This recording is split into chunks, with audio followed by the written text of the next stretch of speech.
Drawing बनाते बनाते मैं आपको एक कहानी सुनाता हूँ। एक बार एक जंगल में एक शेर बहुत भूख से तड़प रहा था। उसे खाने के लिए कुछ नहीं मिला तो उसने सोचा क्यों ना मैं घास फूस ही खाना शुरू कर दूँ। अब आप जानते हैं शेर तो घास फूस खाता नहीं है, लेकिन फिर भी शेर ने सोचा क्यों ना घास फूस खा लिया जाए। क्या करें, शिकार मिल नहीं रहा है।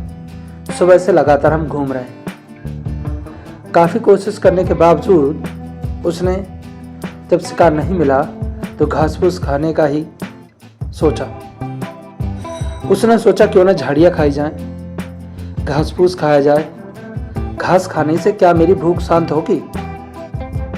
अब शेर बड़ा सोच रहा था कि तभी उसे अचानक एक लोमड़ी आती हुई दिखाई देती है।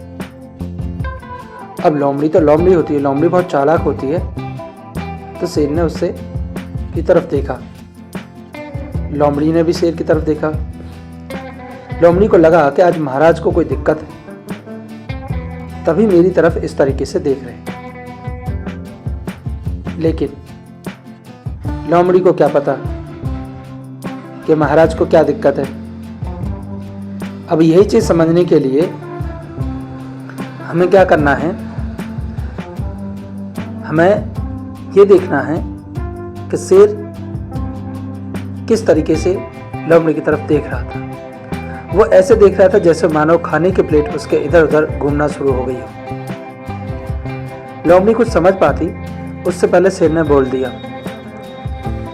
लोमड़ी रानी इधर आओ, तुम जंगल में सबसे ज्यादा चालाक और चतुर हो, मुझे तुमसे कुछ पूछना है। लोमड़ी को समझ नहीं आ रहा था कि जो शेर पूरे जंगल में हर किसी को बिना पूछे सारे काम करता है, वो लोमड़ी से क्या पूछना चाहता है। लोमड़ी ने सोचा कहीं ऐसा ना हो मैं इसके पास जाऊं और ये मुझे जान से मार दे। लोमड़ी पहले तो सटकाई, फिर दूर से ही बोली, क्या पूछना महाराज। अब शेर ने सोचा क्यों ना इसे पूछ लूं कि घास फूस खाने से क्या मेरी भूख शांत हो जाएगी।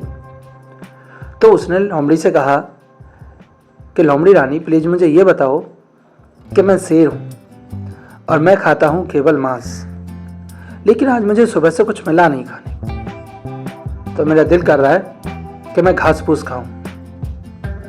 अब तुम मुझे ये बताओ क्या घास फूस खाने की वजह से मेरी भूख शांत होगी। लोमड़ी के सामने ये बड़ा विचित्र सवाल था, क्योंकि लोमड़ी को पता था कि अगर उसने ये कहा कि घास फूस खाने से तुम्हारी भूख शांत नहीं होगी तो शेर उसे तुरंत ही मार देगा। अब जंगल में शेर सबसे शक्तिशाली होता है, लोमड़ी बेचारी खुद की जान बचा के खड़ी है। लोमड़ी ने सोचा क्यों ना शेर को बताया जाए कि ऐसा करने से उनकी भूख शांत हो जाएगी। तो लोमड़ी बोली, महाराज मुझे लगता है आप घास फूस खाकर भी अपना गुजारा कर सकते हैं। वैसे भी जंगल में ज्यादा जानवर बचे नहीं आपके खाने के लिए। ये बात सुनकर शेर भी सोचने लगा। उसने सोचा ये तरीका तुम्हारा सही है,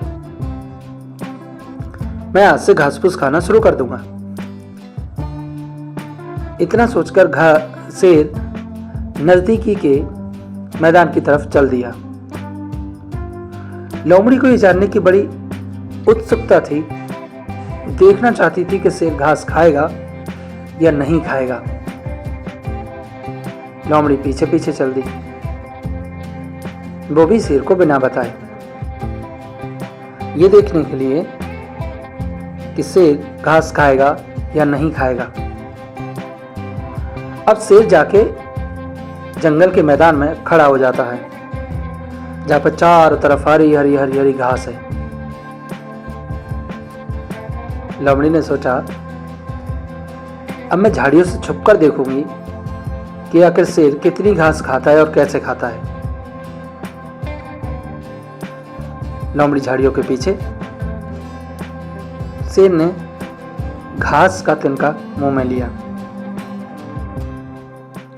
और तुरंत ही उसे थूक दिया। छी, ये क्या है? कैसे खाते हैं इसे? और जानवर कैसे खा के जिंदा रहते इसे? फिर उसने सोचा, हो सकता है कोई और तरह की घास खाते होंगे। लगता है मेरे मुंह में कोई गलत घास चली गई है। अब शेर ने दोबारा ट्राई किया। उसने दूसरे घास फूस खाए, लेकिन उसे कोई भी अच्छा नहीं लग रहा था। तभी झाड़ियों के पीछे से उसे कुछ आहट सुनाई देती है। शेर समझ गया कि पीछे झाड़ियों में कोई छुपा है। शेर ने आओ देखा न ताओ और ले झपटा झाड़ियों पे। बस फिर क्या था, बेचारी लोमड़ी बेवजह मारी गई और शेर का डिनर पूरा हो गया। इस कहानी से हमें ये शिक्षा मिलती है कि कभी भी किसी की बातें या किसी का कोई काम छुप कर नहीं देखना चाहिए, ना किसी की बातें सुननी चाहिए। हो सकता है कि उसका हर्जाना आपको भी भुगतना पड़े। लोमड़ी से जितना पूछा गया, लोमड़ी ने उससे ज्यादा कर लिया, जिसकी वजह से वो भगवान को प्यारी हो गई। ठीक है बच्चों, तो आज की कहानी यहीं समाप्त होती है। फिर मिलेंगे एक नई कहानी के साथ, एक नई पेंटिंग के साथ। तब तक के लिए नमस्कार।